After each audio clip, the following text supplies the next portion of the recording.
മഹിതം മലയാളം.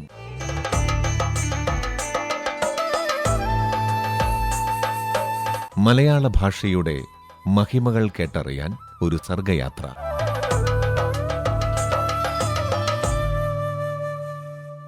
ഇന്ന് മഹിതം മലയാളം അവതരിപ്പിക്കുന്നത് ഡോക്ടർ ബി പാർവതി.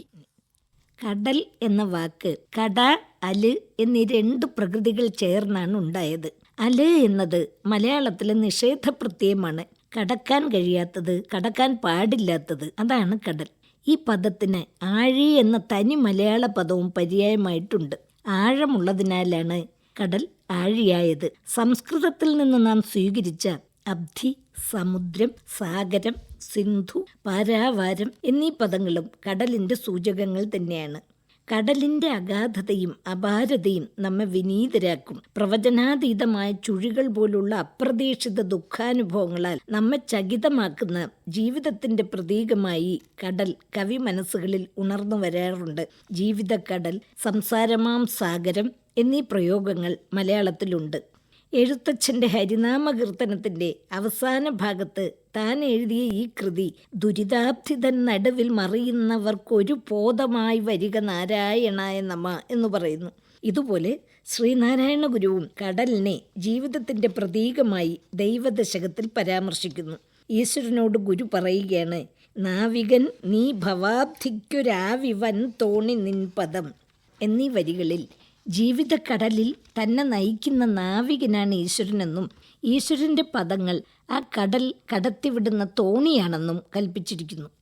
വള്ളത്തോൾ എൻ്റെ ഭാഷ എന്ന കവിതയിൽ മലയാള ഭാഷയ്ക്ക് നൽകുന്ന ധാരാളം വിശേഷണങ്ങളിൽ ആദ്യത്തേത് സന്നികൃഷ്ടാബ്ധിതൻ ഗംഭീര ശൈലിയാർന്നതാണ് മലയാളം എന്നാണ്. തൊട്ടടുത്ത് കിടക്കുന്ന അറബിക്കടലിൻ്റെ ഗംഭീര ശൈലി, സഹ്യപർവ്വതത്തിൻ്റെ അടിയുറപ്പ്, ഇത് രണ്ടും കൂടി ചേർന്നതാണ് മലയാളം എന്ന് അഭിമാനത്തോടെ പറയുകയാണ് അദ്ദേഹം. VC ബാലകൃഷ്ണ പണിക്കർ തിരയടിക്കുന്ന അപാര സമുദ്രത്തിൻ്റെ കരയിൽ നിന്ന് സൂര്യാസ്തമയവും ചന്ദ്രോദയവും കണ്ടു നിന്നു.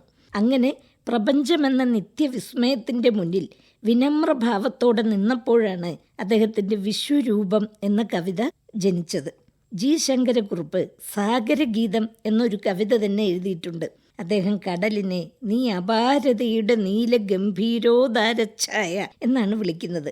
അപാരമായ പരബ്രഹ്മത്തിൻ്റെ നിഴൽ മാത്രമാണ് ഈ കടൽ എന്ന മിസ്റ്റിക് ഭാവനയാണ് അദ്ദേഹത്തെ ഈ സംബോധനയിൽ എത്തിക്കുന്നത്. വൈലോപ്പിള്ളി കടൽക്കാക്കകൾ എന്ന കവിതയിൽ കടൽക്കാറ്റിനെ പുതുമയുടേതും മാറ്റത്തിൻ്റേതുമായി കാണുന്നു. അദ്ദേഹം പറയുന്നു, കടലിലെ വെള്ളക്കാക്കകൾ പോലൻ കവിതകൾ ഉണ്ടതിലാർക്കുന്നു. ഒട്ടേറെ സിനിമാ ഗാനങ്ങളിലും കടൽ കടന്നു വരുന്നുണ്ട്. മേലെ കളിയും ചിരിയുമാണെങ്കിലും താഴെ ചളിയും ചുഴിയുമാർന്ന നഗരജീവിതം മഹാസാഗരം പോലെയാണെന്ന് P. ഭാസ്കരൻ പാടുന്നു. നഗരം നഗരം മഹാസാഗരം എന്ന ഈ ഗാനത്തിൽ കടലിനെ പോലെ നഗരവും പിരിയാൻ കൈവിടാത്ത കാമുകിയെ പോലെയാണെന്നും പറയുന്നുണ്ട്. വയലാറിൻ്റെ ആഴി അലയാഴി അപാരതേ നിൻ വിജനമാം കരയിൽ അലയുന്നു ഞാനാം പഥികൻ എന്ന ഗാനം P. ഭാസ്കരൻ്റെ അറബിക്കടലൊരു മണവാളൻ കരയോ നല്ലൊരു മണവാട്ടി എന്ന ഗാനം, അറബിക്കടലേ അറബിക്കടലേ ചോദിച്ചോട്ടെ എൻ അറബിക്കഥയിലെ രാജകുമാരി സുഖമായി വാഴുന്നു എന്നീ ഗാനങ്ങൾ, ഇങ്ങനെ ഒട്ടേറെ സിനിമാ ഗാനങ്ങളിൽ കടൽ തിരയടിക്കുന്നുണ്ട്.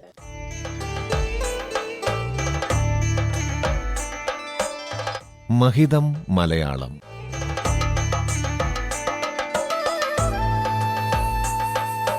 മലയാള ഭാഷയുടെ മഹിമകൾ കേട്ടറിയാൻ ഒരു സർഗയാത്ര.